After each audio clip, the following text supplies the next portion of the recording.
Hippolyte et nous avons Hippolyte et Zabu. Et c'est vraiment cool parce que non seulement on pouvait parler de plein de choses avec Hippolyte, mais on va pouvoir doubler les sujets de conversation avec Zabu. Donc ils sont tous les deux ce soir venus nous présenter leur bande dessinée Les Ombres qui vient de sortir chez Phébus. Comme le disait Marc, la première bande dessinée publiée chez Phébus. C'est plutôt une réussite, c'est plutôt un album magnifique. Enfin, s'il faut parler juste de l'esthétique de l'objet, pour l'instant, c'est vraiment parfait. Il est doux, il est beau, il est grand. Il sent bon, les couleurs explosent. Donc c'est vraiment comme Charles ici présent. Voilà, tu vois, je fais des blagues nulles même au micro à cause de toi. Bref, pardon, excusez-moi. Donc, on vous remercie très fort d'être là. Les Ombres, c'est non seulement un bel objet, mais c'est aussi une bande dessinée donc belle, esthétique, militante, politique et sombre et fataliste. Enfin, c'est quelques adjectifs qui me viennent à l'esprit pour en parler.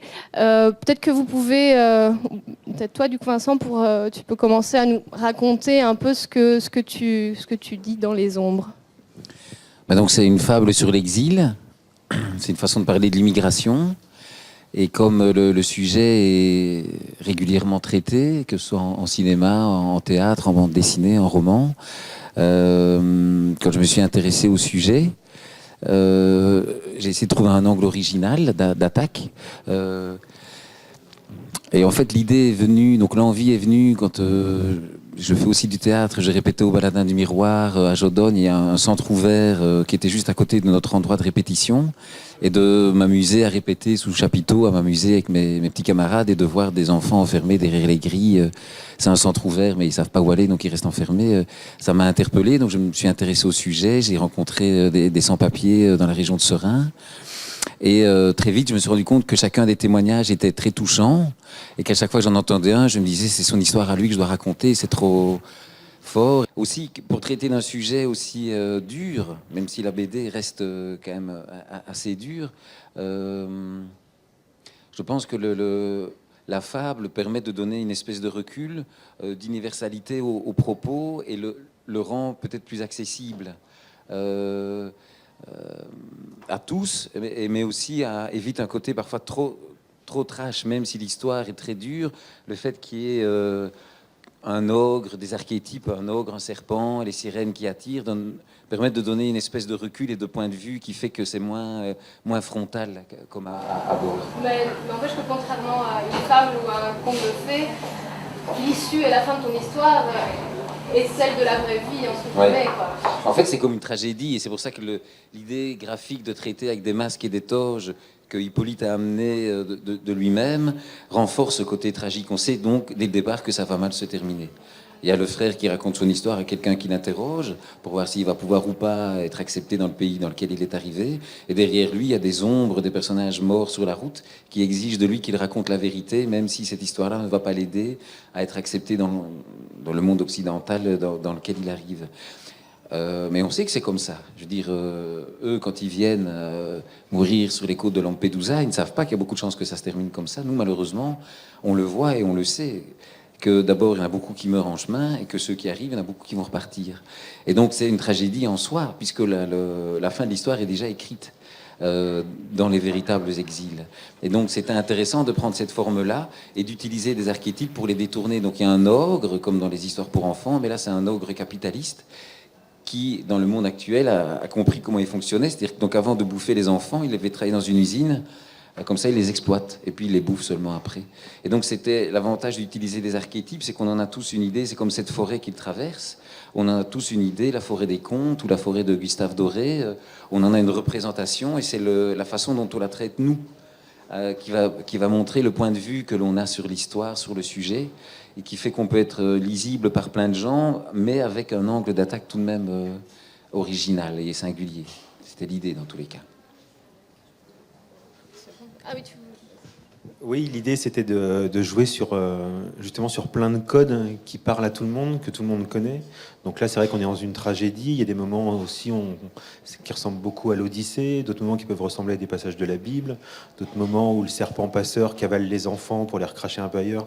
C'est un peu le passage de la baleine dans Pinocchio.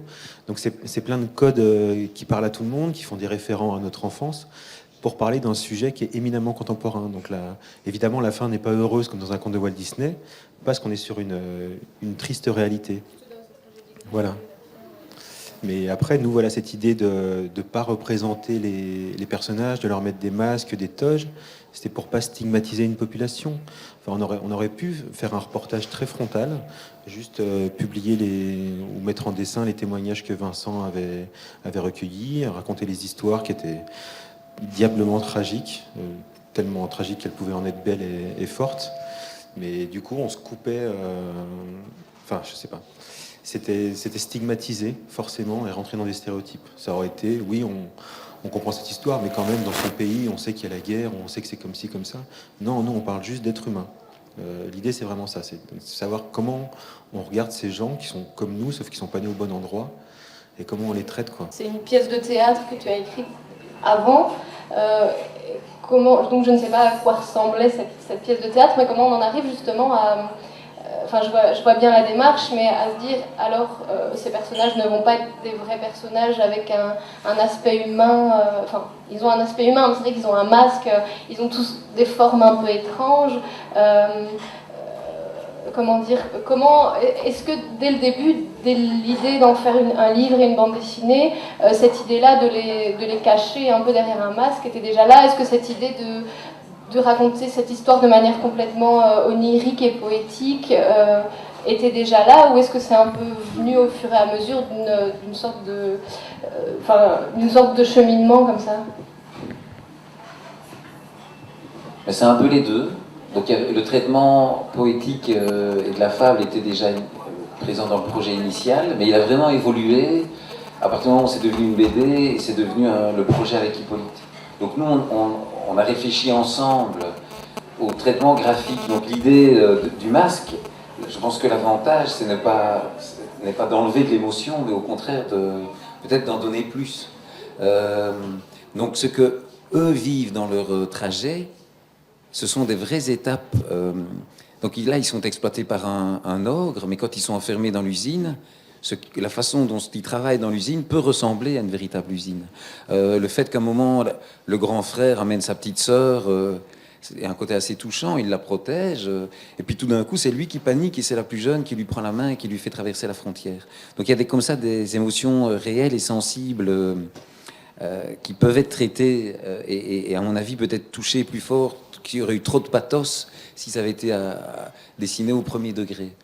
Et puis d'un autre côté, l'aspect visuel, avec le dessin d'Hippolyte, par exemple, quand les souvenirs s'échappent de la bouche. Donc l'idée, c'était qu'il y ait une maladie qui frappe les exilés, qui les dépouille de ce qui sont au plus profond d'eux-mêmes, c'est-à-dire leur identité, leurs souvenirs. Et à un moment, c'est traduit de façon assez graphique, c'est que de leur bouche s'échappent leurs souvenirs. Mais ça, bon, c'est une idée très abstraite, mais s'il n'y a pas quelqu'un... Donc moi, au théâtre, on ne l'a pas traité, cette idée-là, parce qu'on n'y arrivait pas. Alors je l'ai dit comme ça, dans une conversation par Skype, parce qu'entre la Belgique et la Réunion, c'est un peu loin, à Hippolyte, et qui dit « Ah non, ça c'est génial, je vois tout... » Et donc lui, tout de suite, accroché là-dessus, au contraire. Et puis, du coup, il l'a traité, un peu, moi, ça me fait penser un peu à de l'art brut, avec des couleurs très... où on voit la couleur plus que le dessin, sur des fonds noirs, quand ils arrivent dans... Et donc, visuellement, il y a une force, une émotion qui se dégage du graphisme. Et donc, du coup, l'idée, ça, c'était plutôt d'enlever des tas de mots qu'il y avait dans la pièce pour que les dessins parlent d'eux-mêmes. Et là, on a vraiment eu un échange sur chacune des séquences, où parfois, moi, je proposais une idée visuelle, il accrochait ou pas, ou parfois, c'est lui qui par son traitement, « Ah, mais non, la forêt, je vais la faire comme ci », ou « Ah, ben non, dans l'autre monde, je vais faire en noir et blanc, comme ça, on va sentir le... » Et ça faisait évoluer le scénario. Et donc, on a réinventé à deux la BD, en fait. Oui, c'est ça. Il y avait vraiment un dialogue entre nous. Au départ, le thème était vraiment là, apporté par Vincent. Cette idée de fable était présente. Les textes étaient pour la plupart présents. Après, moi, il y a toute une mise en image qui... Enfin, voilà, moi, je lui parlais avec mes dessins. Lui, il me répondait en texte. Et le scénario, je sais pas, il y a peut-être eu 5 ou 6 montures différentes. Il a continué à évoluer au fur et à mesure que le dessin évoluait, puisque tout l'album est découpé en 9 chapitres bien distincts qui cheminent tout ce voyage. Et à chaque nouveau chapitre, il y avait de nouvelles possibilités pour celui d'après. Voilà. Et en fait, il y a plein de changements graphiques tout au long de l'album. C'est pas juste un plaisir de dessinateur, ça a aussi un sens profond. Après, on pourrait disserter tout ça, mais il y a vraiment plein de niveaux de lecture différents sur lesquels on peut se pencher. Et il n'y a rien qui est gratuit dans cet album, quoi. Voilà. Mais après, c'était un vrai plaisir de dessinateur et un vrai plaisir d'échanger avec Vincent et pareil avec toute l'équipe éditoriale, parce que tout le monde travaillait dans le sens de faire vraiment progresser cet album pour que l'histoire soit la plus juste, et du coup aussi en l'asséchant au maximum pour arriver vraiment à la sève d'une histoire qui était universelle et contemporaine, quoi. Oui, pour ça, on peut dire que c'est une vraie réussite, c'est ça, une histoire universelle et voilà, graphiquement, 1000 trouvailles. Et c'est vrai, quand on le lit la première fois, on est complètement ébloui comme ça par les dessins, par les trouvailles, sans se rendre compte justement que à la première lecture, il faut y revenir pour voir un petit peu toutes ces trouvailles, pour chaque ambiance, pour chaque période, pour chaque endroit, un nouvel univers graphique. Donc c'est vraiment une BD magnifique. Je crois que j'avais d'autres questions, mais c'est comme d'habitude, je m'y perds un petit peu. Non, non, vraiment, c'est un album complètement atypique et nouveau de par l'éditeur qui ne fait pas de bande dessinée et l'audace du thème et du traitement du thème. Ça, on n'a jamais lu ça. Du coup, ce que je peux vous demander, c'est est-ce que vous avez envie de retravailler ensemble? Est-ce que ce thème-là vous donne envie de continuer à en parler, etc. Qu'est-ce que vous avez envie de faire? Continuer avec Phébus, enfin tout ça.